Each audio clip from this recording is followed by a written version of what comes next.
Well, hello all, John Wolf here. Oh, today we're going to continue with the mints. We're going to do the Philadelphia Mint. Just a quick overview. Philadelphia Mint was the first mint, hence known as the Ye Olde Mint.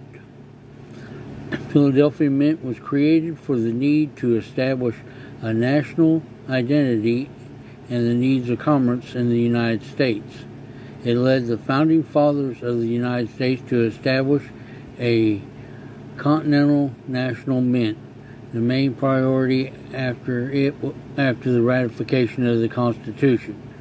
The Coinage Act of 1792 was entered into law on April 2nd. It proclaimed the creation of the United States Mint. Philadelphia, at the time, was the nation's capital. Therefore, the first mint facility was built there. The Coinage Act of 1792 also instituted a decimal system based on a dollar unit. Specific weights, metal and composition and fineness are required at each United States coin feature, and that each United States coin feature an impression, a symbol of liberty. Too much fancy words. All right. The first building was used 1792 to 1833. David Rittenhouse, American scientist, was appointed the first director of the mint by President George Washington. 2 lots were purchased by Rittenhouse on July 18th, 1792. And in Philadelphia for $4,266.67. The next day, the demolition of Old Whiskey Distillery on the property began. Foundation work began July 31st, and by September 7th, the building was ready for installation of the smelting furnace. It was a 3-story brick structure facing 7th Street. It was constructed a few months later, measuring 37 feet wide on the street side, but only extended back 33 feet. The gold and silver for the mint was contained in the basement vaults. First floor housed deposits and weighing rooms, along with the press room where the striking of the coins took place. The mint offices were on the 2nd floor. Assay office was located on the 3rd floor.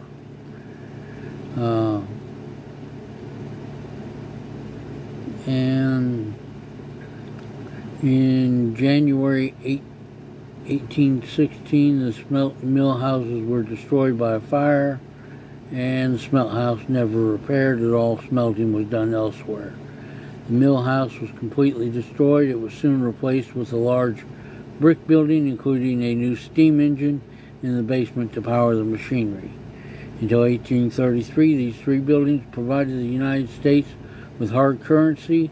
Operations moved to a second building in 1833. And let's see. Let me get a little bit more information here.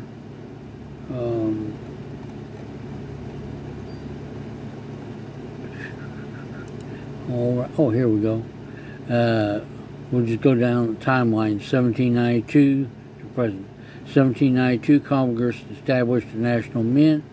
1792, 2 lots were purchased to build the mint. 1793, the first circulating coins were delivered in 1793. In 1795, the first women were hired at the mint. 1833, it moved to a second building. 1836, first steam presses were used. 1901, the mint moves to a 3rd building. In 1969, it moves to a 4th. And in 2017, P Mint mark on the penny was on the penny for the first time.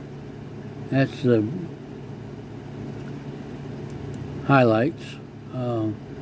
Second building, like I say, on 1829, the cornerstone was laid.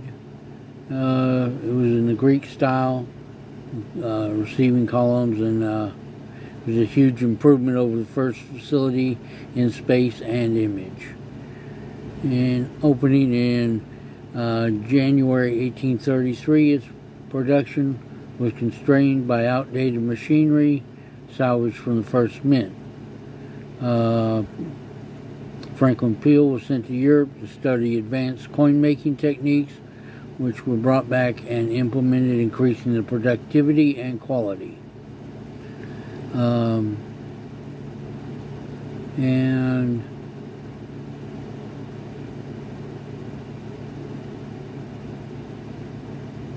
in the third building was built at 1700 Spring Garden Street, opened in 1901.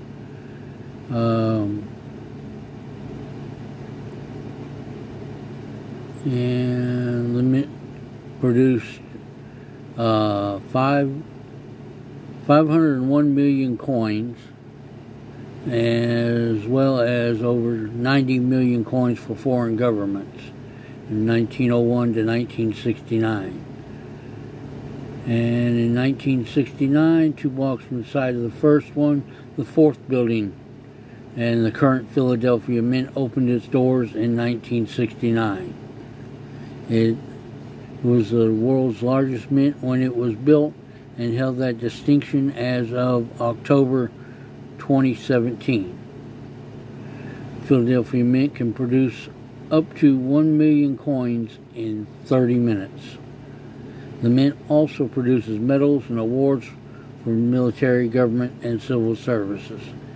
Engraving of all dies and strikers only occur in Philadelphia. Uncirculated, there have been a P Mint mark except cents throughout 2017. And like I say, that's when they started with the P Mint mark on the cent. Now, a little story about thefts.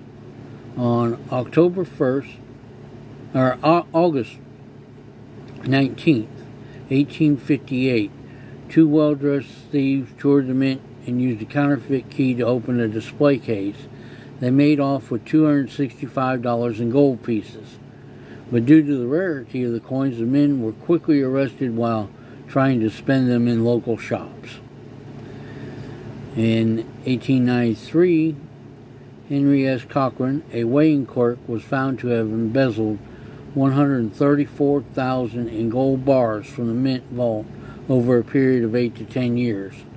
A total of $107,000 were recovered from his home and in a cache in a ventilation shaft inside the mint.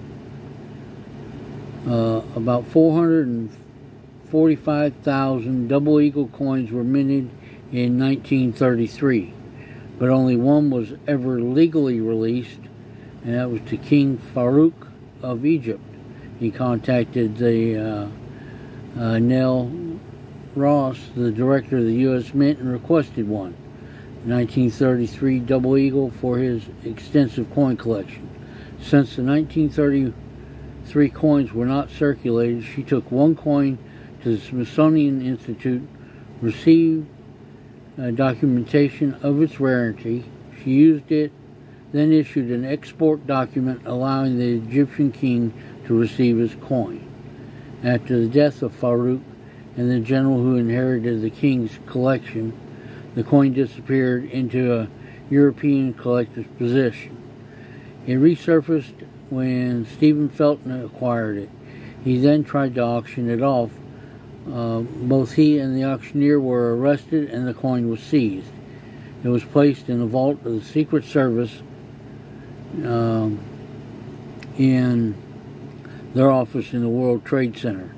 While the provenance and paperwork proving ownership was debated in the courts, the coin was transferred to Fort Knox for further safekeeping. The World Trade Center was attacked and destroyed later that year. And agreement was reached between the U.S. government and Stephen Felton. The Felton Farouk, as it was to be called, was sold at auction for $7.9 million in 2002, with 10% auctioneer's premium and $20 to monetize the coin. Fenton and the government split the proceeds of the auction with the provision that any further 1933 double eagles would be seized and not auctioned. In 2003, a Philadelphia woman named Joan Swith, a landlord, found 10 33 double eagles in a safe deposit box that once belonged to her parents.